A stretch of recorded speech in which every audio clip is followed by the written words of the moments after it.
ওই যে কথাই বলে না, হার কুত্তা কা দিন আতা হে, হয়তোবা কুত্তার দিন আসবে, তবে আমাদের দিন তো আসতেছে না ভাই। মানে কই আমরা ভাবলাম যে সামারস্ল্যামে গান্থার এবং নিকলডিসের মধ্যে ম্যাচ হবে, এত জল্পনা কল্পনা, নিউজ আপডেট, ব্যাকস্টেজ রিপোর্ট, মানে এতদিন ধরে আমরা যে বেলুনটা ফুলাইলাম, আজকে স্ম্যাকডাউনে টাকলা ট্রিপল এইচ একটা সুই দিয়ে সেই বেলুনটাকে ঠাস করে ফুটায় দিল।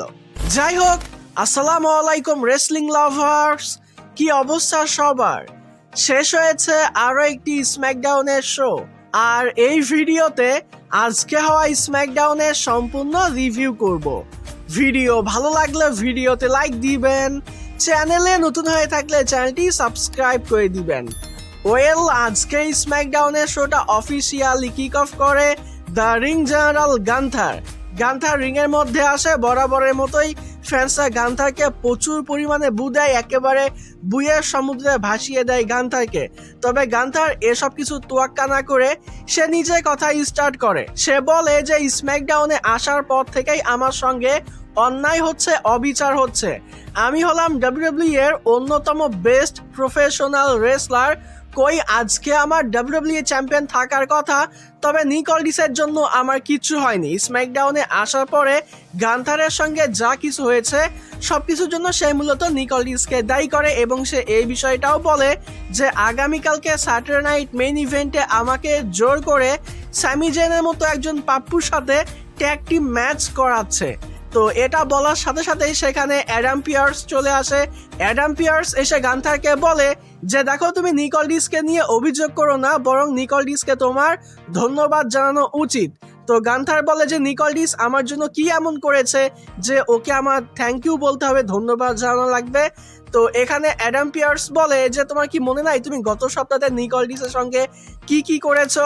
যদি তুমি ওটা আমার সঙ্গে করতে তাহলে তো আমি তোমাকে গত স্ম্যাকডাউনেই একেবারে ফায়ার করে দিতাম।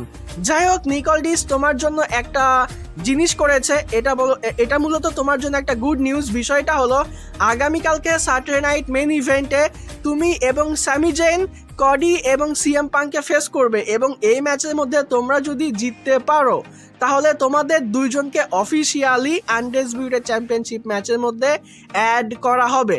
যদি গান্থার এবং স্যামি জেন ট্যাগ টিম ম্যাচ জিতে যায় তাহলে সিএম পাঙ্ক এবং কডি সিঙ্গেল ম্যাচ বাদ দিয়ে এটা হয়ে যাবে একটা ফেটাল ফোরের ম্যাচ। এটা শোনার পরে গান্থার তো অনেক বেশি খুশি হয়ে যায়, লাইক বাচ্চার মতো ইয়ে করে ওঠে। তো আমার বেশ হাসি পাইছিল বিষয়টা নিয়ে। তো এটা মানে এই বিষয়টা চলতেই সেখানে আবার মিউজিক হিট হয়ে যায় কডি সরাসরি এসে গান্থারের ওপরে অ্যাটাক করে দেয়। কেন? ওই যে 2 সপ্তাহ আগে মানডে নাইট শোতে গান্থার যে কডির উপরে অ্যাটাক করেছিল ওটার জন্য। তো এখানে কডি বলে যে আগামীকালকে স্যাটারডে নাইট মেইন ইভেন্টে আমি এবং সিএম পাঙ্ক মিলে গান্থার এবং স্যামি জেন তোমাদের দুইজনকে তো ডিস্ট্রয় করবই, তবে আলাদা করে আজকের স্ম্যাকডাউনেই আমি গান্থার তোমাকে ফেস করতে চাই। আর এই বিষয়টা অ্যাডাম পিয়ার্স সেখানে অফিসিয়াল করে দেয়। আজকের স্ম্যাকডাউনের মেইন ইভেন্টের জন্য গান্থার এবং কডির মধ্যে ম্যাচ এখানে সেট হয়ে যায়, আর এভাবেই এই সেগমেন্টটা শেষ হয়। এরপর আমাদেরকে অ্যাডাম পিয়ার্সের একটা ভিডিও প্যাকেজ দেখানো হয়, যেখানে অ্যাডাম পিয়ার্স বলে যে রিয়া রিপ্লি মূলত বর্তমান সময়ে এখন ইনজুরিতে আছে।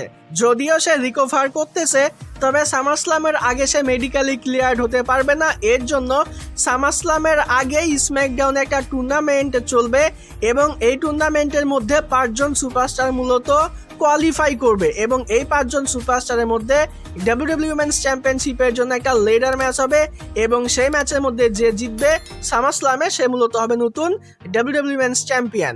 মূলত রিয়া রিপ্লি সামারস্ল্যামের আগে কম্পিট করতে পারবে না, মেডিকেলি ক্লিয়ার হতে পারবে না। এর জন্য রিয়া রিপ্লির কাছ থেকে চ্যাম্পিয়নশিপটা নিয়ে নেওয়া হচ্ছে বা নিয়ে নেওয়া হবে, এরকম টাইপের একটা বিষয়।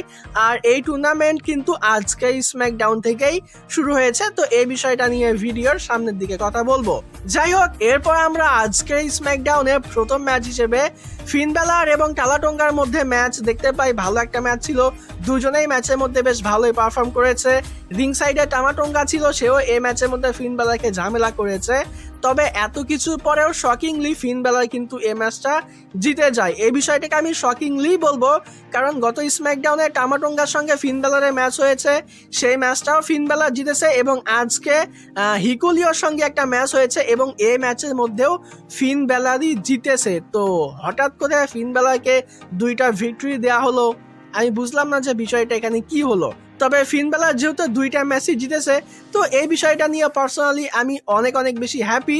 তবে হিকুলিওর জন্য আমার খারাপ লাগতেছে যে হঠাৎ করে তাকে এত ভালো বুকিং দেওয়া হলো, আমরা একটা সম্ভাবনা দেখতে পেলাম, তবে তাকে আবারও শেষ করা হচ্ছে, মানে এমএফটিও শেষ, এই 2জনও শেষ। তবে চাইবো যে একে নিয়ে যেন কোম্পানি ভালো কিছু একটা করে। তবে ফিন বেলার যেহেতু ম্যাচটা জিতেছে, এটার জন্য পার্সোনালি আমি অনেক বেশি খুশি। এরপর আমাদেরকে ব্যাকি স্টেজে অ্যাডাম পিয়ার্স এবং সিএম পাঙ্ককে দেখানো হয়। তো সিএম পাঙ্ক এখানে অ্যাডাম পিয়ার্সকে বলে যে তুমি এটা কি করে দিলে, কই আমি কডিকে সামারস্লামে একটা সিঙ্গেল ম্যাচের মধ্যে ফেস করতে চাই, আর তুমি তো এখানে আরো 2জনকে অ্যাড করে দেওয়ার বিষয়ে কথা বললে। তো অ্যাডাম পিয়ার্স বলে যে এ বিষয়ে আমার কোনোই আইডিয়া নাই, সবকিছু উপর থেকে ফিক্স করা, আর এখানে সবকিছু ফিক্স আমি করি। ধুর, আমি আবার দাদাগিরির ডায়লগে চলে গেছি।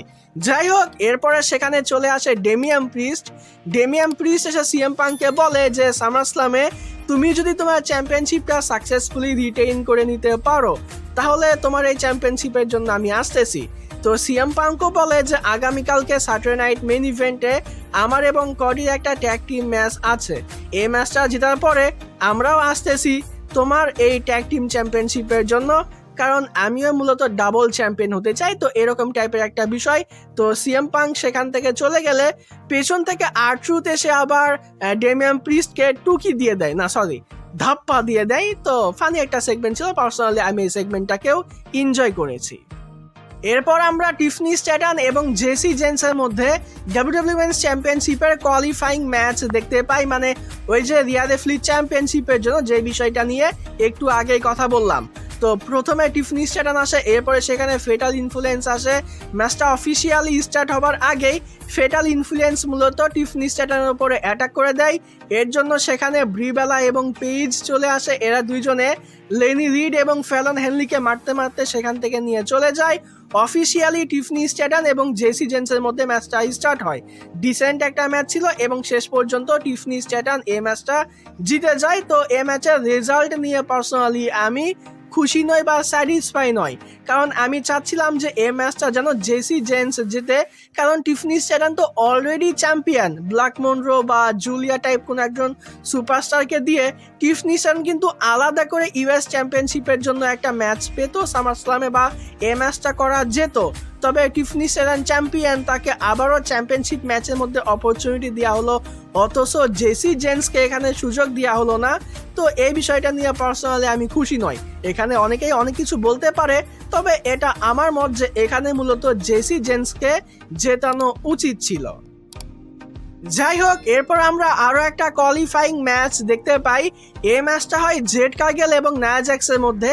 হ্যাঁ, ফাইনালি আজকে স্ম্যাকডাউনে নায়া জ্যাক্সের রিটার্ন হয়ে গেছে। তবে একজন সুপারস্টার রিটার্ন করেছে এরকমের ফিল কিন্তু পাওয়া যায়নি। তবে নায়া জ্যাক্স আগের থেকে একটু শুকনা হয়েছে এমন একটা ফিল কিন্তু আমি পেয়েছি। যাই হোক, 2জনের মধ্যে অফিসিয়ালি ম্যাচটা স্টার্ট হয়। ম্যাচটা প্রপারলি স্টার্ট হওয়ার আগে সেখানে শার্লেট ফ্লার চলে আসে। শার্লেট ফ্লার এসে রিং সাইডে বিফেপ এবং মিচেনকে মেরে মুড়ে সাইড করে দেয়। রিংয়ের মধ্যে গিয়ে সে জেড কার্গেলের উপরে অ্যাটাক করে দেয়, যার জন্য ডিসকোয়ালিফিকেশনে এই ম্যাচটা শেষ হয়ে যায়।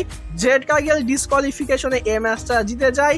সে ডাব্লিউডাব্লিউ উইমেন্স চ্যাম্পিয়নশিপের লেডার ম্যাচের জন্য দ্বিতীয় মেম্বার হিসেবে কোয়ালিফাই করে নেয়। তবে এই বিষয়টা আবার নায়া জ্যাক্সের পছন্দ হয় না, যার জন্য নায়া জ্যাক্স গিয়ে আবার শার্লেটের উপরে অ্যাটাক করে দেয়, আর জেড কার্গেলের টিম আবারও শার্লেট ফ্লারকে মেরে মুড়ে সেখান থেকে চলে যায়। তবে এই ম্যাচ, এই সেগমেন্টটা শেষ হয়ে যাওয়ার পরে ব্যাকি স্টেজে নায়া জ্যাক্স, স্ল্যাশ লেজেন্ড এবং অ্যাডাম পিয়ার্সের মধ্যে একটা সেগমেন্ট দেখানো হয়, যেখানে নায়া জ্যাক্স বলে যে আমার তো কোনো দোষ ছিল না, শার্লেটের জন্য মূলত আমার অপরচুনিটি হাতছাড়া হয়ে গেছে, তো আমার আরো একটা অপরচুনিটি লাগবে। তো অ্যাডাম পিয়ার্স এখানে এই বিষয়টা কনফার্ম করে দেয় যে আমরা আগামী স্ম্যাকডাউনে নায়া জ্যাক্স এবং শার্লেট ফ্লারের মধ্যে ম্যাচ দেখতে পাবো। এটা হবে ওই লেডার ম্যাচের কোয়ালিফাইং ম্যাচ। এই ম্যাচের মধ্যে যে জিতবে সে ওই লেডার ম্যাচের জন্য কোয়ালিফাই করে নিবে। তো এরকম টাইপের একটা সেগমেন্ট আমাদেরকে দেখানো হয়েছে। এরপর আমরা একটা ট্যাগ টিম ম্যাচ দেখতে পাই ওয়ার্ল্ড রাইডার্স এবং ফ্রেক্সিয়ামের মধ্যে। সেরা একটা ম্যাচ ছিল, একদিকে হেভিওয়েট টিম আর একদিকে হাই ফ্লাইং টিম। তো অসাধারণ কম্বিনেশন, দুই টিমই এই ম্যাচের মধ্যে অসাধারণ পারফর্ম করেছে। পার্সোনালি আমার কাছে এই ম্যাচটা অনেক ভালো লেগেছে। আজকের স্ম্যাকডাউনে যে কয়টা ম্যাচ হয়েছে তার মধ্যে এটা one of the best match ছিল। পার্সোনালি এই ম্যাচটাকে আমি অনেক অনেক বেশি এনজয় করেছি। আমি বলবো যে আপনারা এই ম্যাচটা দেখতে পারেন, কারণ ট্যাগ টিম ডিভিশনে অনেকদিন পরে ভালো একটা ম্যাচ দেখলাম। মানে কম্বিনেশনটা পার্সোনালি আমার কাছে বেশ ভালো লেগেছে, একদিকে হেভিওয়েট টিম আর একদিকে হাই ফ্লাইং টিম। তো আমি এনজয় করেছি এই ম্যাচটা। আর শেষ পর্যন্ত এই ম্যাচের মধ্যে ওয়ার্ল্ড রাইডার্স মূলত ফ্রেক্সিয়ামকে হারিয়ে দিয়েছে। অবভিয়াসলি এখন মোমেন্টামটা ওয়ার্ল্ড রাইডার্সের চলতেছে, তারা এই ম্যাচটা জিততো, এটা আগে থেকেই জানা কথা ছিল। তবে এখানে একটা বিষয়, সেটা হলো ওয়ার্ল্ড রাইডার্সের যে ফিনিশারটা, এটা পার্সোনালি আমার কাছে আজকে ভাল লাগেনি। আগের যে ভাইকিং এক্সপিরিয়েন্স যে ফিনিশারটা ছিল ওটা কিন্তু দুর্দান্ত ছিল। কার কার মনে আছে অবশ্যই কিন্তু এই ভিডিওতে কমেন্টে জানিয়ে দিবেন। এরপর আমাদেরকে ব্যাকি স্টেজে সিএম পাঙ্ক এবং কডির মধ্যে একটা সেগমেন্ট দেখানো হয়। তো এই সেগমেন্টের মধ্যে সিএম পাঙ্ক মূলত কডিকে বলে যে কি দরকার ছিল গান্থারের সঙ্গে আজকে ম্যাচ করার, যদি তোমার আজকে হাত পা ভাঙা যায় তাহলে কি হবে, যাই হোক তোমার হাত পা ভাঙলে তুমি টেনশন করো না, আমি আছি, হসপিটালে তোমাকে আমি নিয়ে যাব, এরকম টাইপের একটা বিষয়। এরপরে একটা ডেনহাউজেনের সেগমেন্ট দেখানো হয়, একটা মুরগি খাঁচা না একটা বিড়ালের খাঁচা দেখানো হয়। হয়তোবা আগামীকালকে স্যাটারডে নাইট মেইন ইভেন্টে ডেনহাউজেন এই খাঁচার মধ্যে জেডি ম্যাকডোনাকে আটকে নিবে, এরকম টাইপের কিছু একটা হতে পারে। এরপর আসে মেইন ইভেন্ট। তবে মেইন ইভেন্টে যাবার আগে আমি এখানে দুইটা গুড নিউজ আপনাদেরকে দিতে চাই। প্রথম গুড নিউজটা হলো, অনেক দিন ধরেই কিন্তু আমি বলতেছি রেগুলার ভিডিও দিব, কিন্তু বেশ কয়েকটা কারণের জন্য আমি রেগুলার হতে পারতেছিলাম না।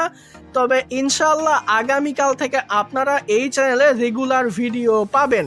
রেগুলার বলতে প্রত্যেক দিন ভিডিও পাবেন ইনশাআল্লাহ, আল্লাহ যদি আমাকে ভালো রাখে এবং সবকিছু ঠিকঠাক থাকে।